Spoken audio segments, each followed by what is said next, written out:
Long time waiting for this Shield game. Did you actually think it would eventuate, that Otago would get to this point in the season with the Loggerwood?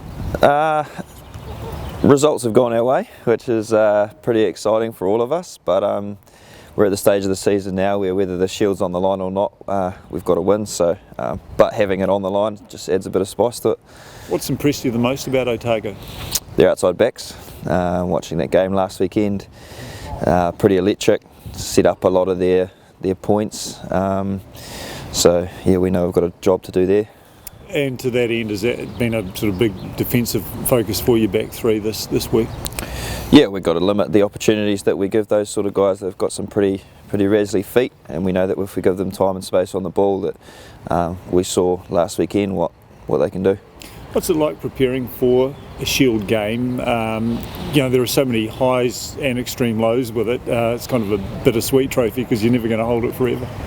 I've actually never challenged for it before, so it's the first time to have a crack at it. But yeah, it's been a great week. We've learned a bit about the history of the Shield and listened to a few of our ex-Canterbury men who have played for it. So it's been really awesome to not only prepare to play Otago, but actually learn a little bit about the history of what comes with the Shield. To that end, you're from a generation that's grown up with Super Rugby and so on. I'm a little bit older, and the Shield was such a big deal to us. Where does it sort of fit in your mind in terms of how special it is? I think listening to the guys who have gone before us and hearing how much it means to them, for me personally, has made a big difference to the way that I see the Shield. Hearing the stories about Lancaster Park being full and some pretty clutch moments by some pretty awesome Canterbury men. Personally, that adds a bit of spice to it, hearing how much it meant to those guys back then, and it's pretty important for us as a group this weekend. What did Grizz sort of bring to the table when he sort of spoke about it? You sort of got a feeling of how passionate he was about the Shield and what it meant to not only the team but the Canterbury region. Like I said, hearing the stories about how the stadium was full and people running onto the field, and just hearing about what it was like when he played was pretty cool.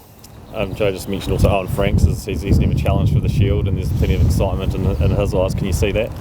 Yeah, I think there's only probably a handful of the guys in our team that have actually played in that game a few years ago.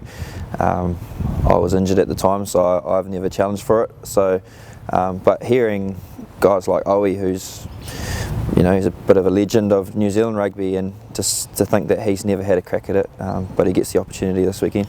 Just dropping back quickly to their outside backs, which you singled out, is it as much about limiting the opportunities you give them more than anything? Yep, yeah. Like I said last weekend, we saw what can happen if we give them time and space on the ball, and majority of their points last week came from those, especially those two wingers. So a lot of their plays are centred around them. So we've had a good look at them, but we also know that if we give them what they're after, that they'll take it.